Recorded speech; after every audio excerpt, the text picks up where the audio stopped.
దాంపత్య జీవితంలో గొడవలనేవి సహజం. వాటిని సర్దుకుపోతే మరో అందమైన ప్రపంచమే ఉంటుంది. పిల్లలు భార్యతో ఆనందంగా జీవించాలి, కానీ చిన్న చిన్న గొడవల వల్ల జీవితాలను నాశనం చేసుకుంటున్నారు. ఇటీవల కాలంలో మరీ దారుణమైన సంఘటనలు చోటు చేసుకుంటున్నాయి. భార్యపై కోపంతో భర్త, భర్తపై కోపంతో భార్య ఒకరినొకరు అంతమొందించుకుంటున్నారు. తాజాగా ఇద్దరు భార్యల మధ్య తరచూ జరుగుతున్న గొడవలతో వేగలేక తాళి కట్టిన భర్తే 20,000 సుపారీ ఇచ్చి మొదటి భార్యను హత్య చేయించాడు. ఈ ఘటన మెదక్ జిల్లా హవేలీ గన్పూర్ మండలం తోగుట్లో చోటు చేసుకుంది. అత్యాధునికమైన టెక్నాలజీతో ఫెర్టిలిటీ ట్రీట్మెంట్ అందిస్తోంది మెడిసి IVF.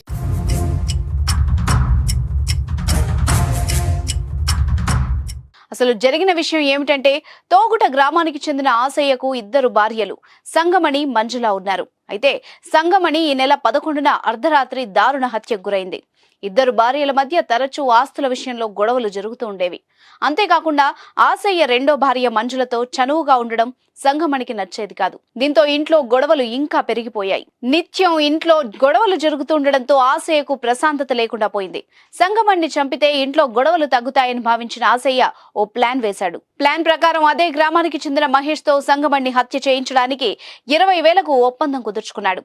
ప్లాన్ లో భాగంగా ఈ నెల 11న ఆసయ్య రెండో భార్య మంజులతో కలిసి బంధువుల ఇంటికి వెళ్లాడు. అదే రోజు రాత్రి 11 గంటల సమయంలో మహేష్ అతని స్నేహితుడు శివకుమార్ తో కలిసి ఆసయ్య చెప్పినట్టుగా వంటగది నుంచి ఇంట్లోకి వెళ్లారు.